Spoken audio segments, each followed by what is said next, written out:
Oke, saya di sini akan mempresentasikan hasil artikel yang saya pilih dengan substansi antropologi ya.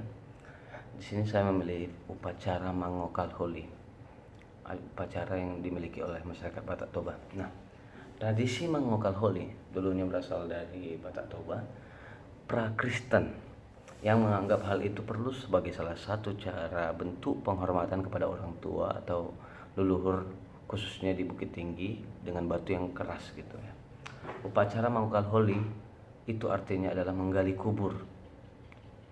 Itu adalah salah satu upacara yang dianggap sakral bagi kehidupan masyarakat Batak Toba.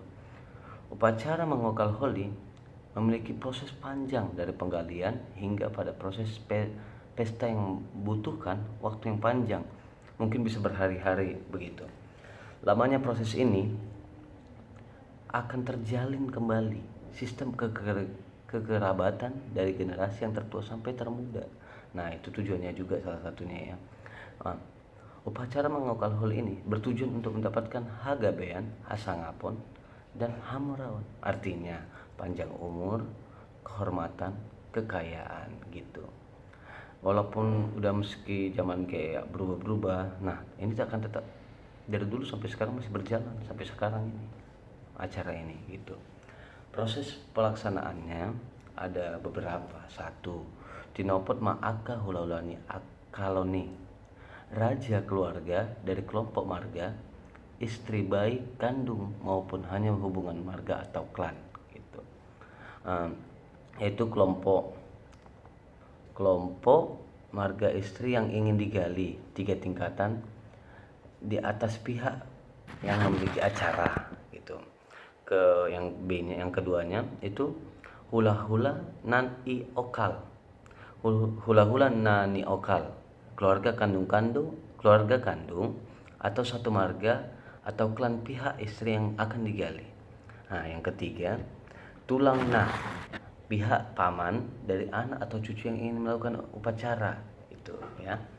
Nah, tujuan dari pemanggilan ketiga pihak ini antara lain untuk memberitahukan atau meminta restu serta mengundang mereka turut hadir dalam upacara yang dilakukan. Yang kedua, Martonggo Raja, artinya itu mengumpulkan pihak yang terkait dalam upacara ini.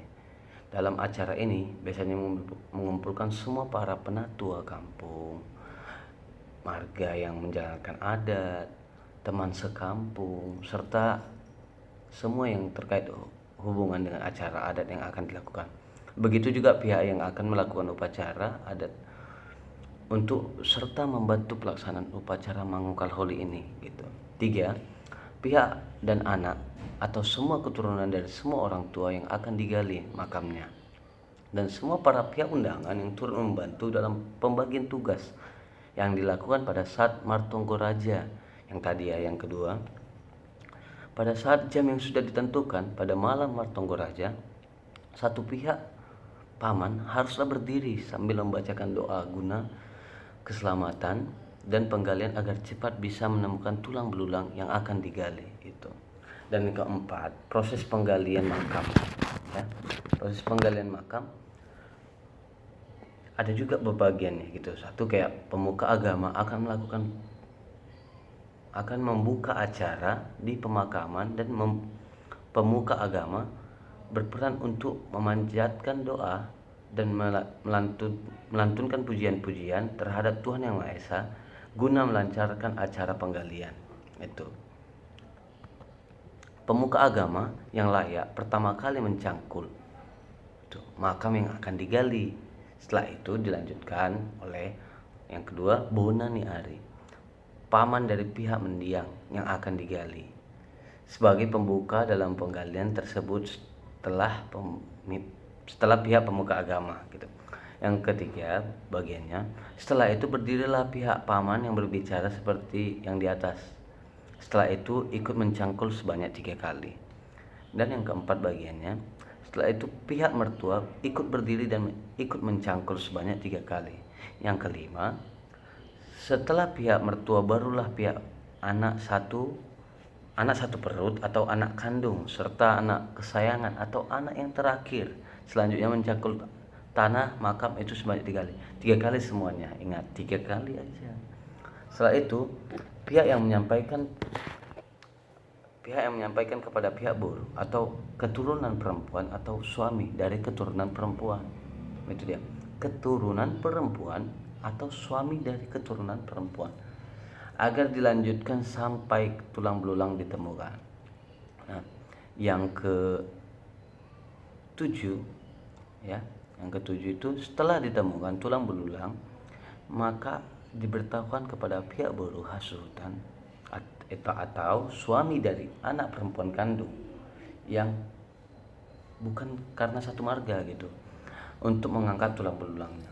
Yang ke-8, di makam sudah bersedia pihak dari keturunan laki-laki yang siap menerima tulang belulang yang diangkat dari bawah dan dilakukan oleh pihak suami dari saudara perempuannya untuk menjaga agar tulang tetap bersih dan dalam keadaan baik.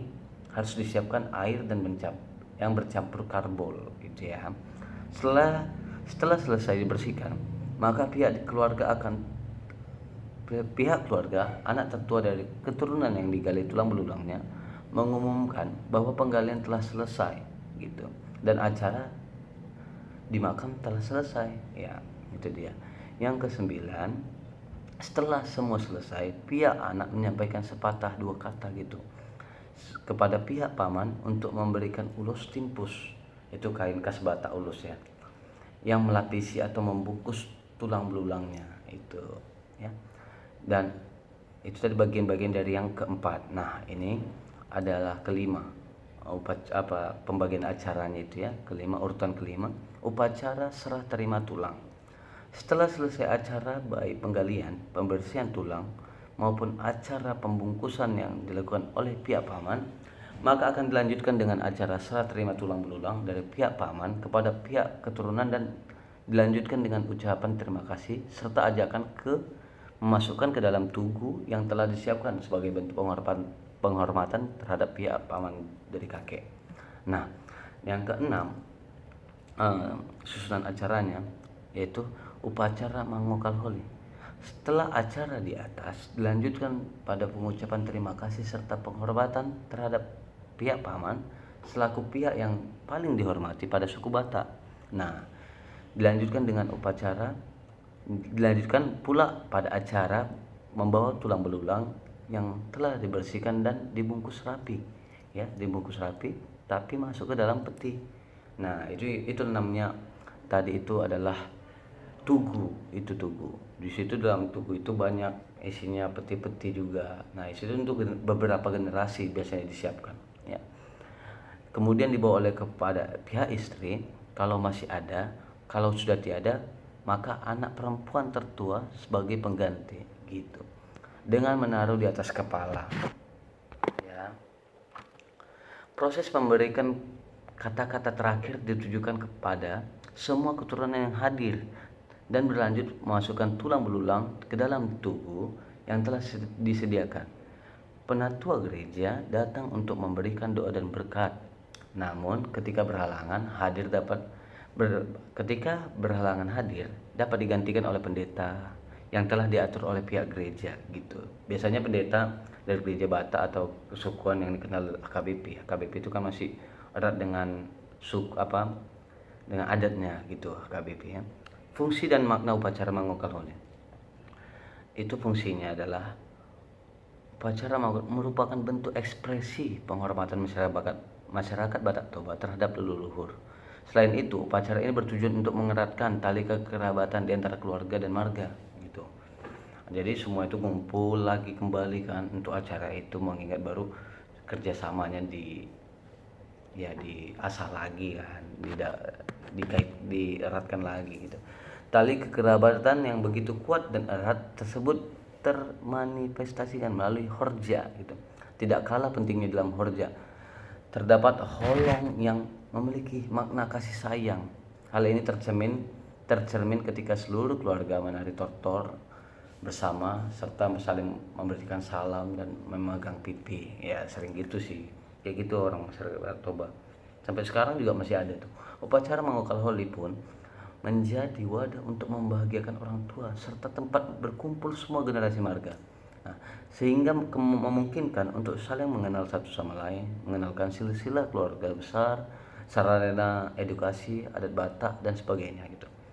Selain sebagai sesuatu kewajiban, ternyata upacara ini sebagai sarana untuk mengangkat martabat sebuah marga. Iya, kadang juga ada juga tugu-tugu besar gitu kan. Oh, ini berarti keluarga sukses. Mungkin banyak juga yang berpikir gitu.